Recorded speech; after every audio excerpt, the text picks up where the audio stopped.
In the heart of a lush, green land, where the trees towered like ancient sentinels and the rivers flowed with sparkling waters, there lay a village.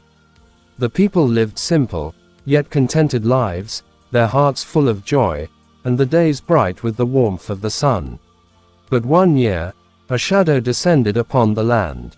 The crops, once ripe and abundant, began to wither and die. The rivers, which had always flowed with life-giving water, slowly started to dry up, leaving the villagers desperate. The animals grew thin and weak, and the people, too, began to fall ill. It was as if the very earth itself had turned against them.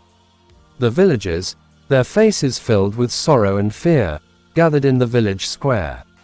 They had done everything they knew to protect their home, but nothing had worked. Their cries for help echoed in the air, reaching the ears of the gods. In their moment of despair, they called upon Olodumare, the most revered and wise god in all the lands. Olodumare, who was known for her fairness and her powerful ability to bring balance, listened intently to the villagers' cries. Without a moment's hesitation, Olodumare summoned the council of the gods. She would seek their wisdom, for only together could they uncover the source of this great misfortune. The gods gathered in a magnificent meeting place, high above the earth, where the clouds parted and the sky shone with a divine glow. Olodumare, seated at the center, began the council with solemn words. "I have heard the suffering of the people below," Olodumare said, her voice like the wind, calm but filled with power. "We must discover what has caused this disaster and restore balance." As the gods spoke among themselves, it soon became clear that something foul was at work. Among them, two gods stood apart, their faces twisted with hidden motives: Eshu, the trickster god, and Oya, the goddess of storms. Eshu, with his mischievous smile and his love for chaos, had long harbored resentment toward the villagers. He was angered by their failure to offer him enough sacrifices, for Eshu thrived on mischief and manipulation. He had begun to stir trouble among the villagers, planting seeds of suspicion and hatred in their hearts.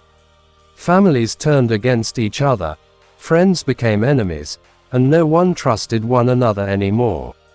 And Oya, the powerful and tempestuous goddess of storms, had unleashed her fury upon the land. She had sent raging winds and fierce storms to batter the village, destroying the crops and tearing down the homes the villagers had worked so hard to build. Her anger, too, was born of neglect, for the villagers had forgotten to honor her in their rituals. Olodumare's eyes burned with righteous fury as she learned the truth. "These wicked gods," she said, her voice echoing like thunder, "have caused this suffering. They have used their power for revenge and destruction." With a mighty gesture, Olodumare banished Eshu and Oya from the council. "You shall not be allowed to use your powers for harm again," she declared.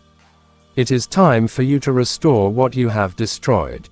Eshu and Oya, trembling at the thought of Olodumare's wrath, immediately set to work.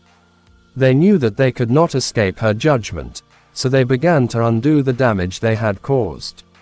Eshu, with his quick wit and cunning ways, whispered to the hearts of the villagers, urging them to forgive one another. Slowly, the seeds of mistrust that he had sown began to wither, and the villagers began to remember the bonds that united them. They started to work together once again, supporting one another through the hard times. Meanwhile, Oya, her heart heavy with regret, called upon the winds and the rain. She summoned gentle showers to nourish the parched land, and her storms calmed to a soft breeze. The crops began to grow once more, and the rivers slowly filled with water again. The animals grew strong, and the people, too, began to heal. As the work of restoration continued, the villagers began to gather.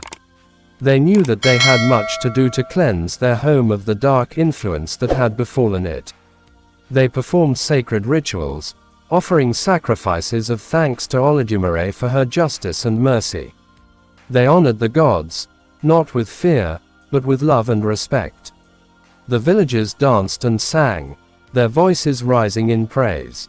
The air grew warm and golden, filled with a radiant light that seemed to heal every wound and wash away every trace of evil.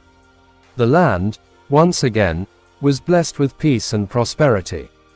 The village flourished once more, the crops grew tall and healthy, and the rivers sparkled in the sun. The people rejoiced, for they had learned a great lesson. The gods must be honored, and the balance of nature must be respected. From that day forward, the villagers never forgot the lesson they had learned. They understood that even in times of darkness, there was always hope, for justice and mercy would always prevail. They knew that the gods, though powerful and sometimes wrathful, were ultimately guides to a better, balanced world.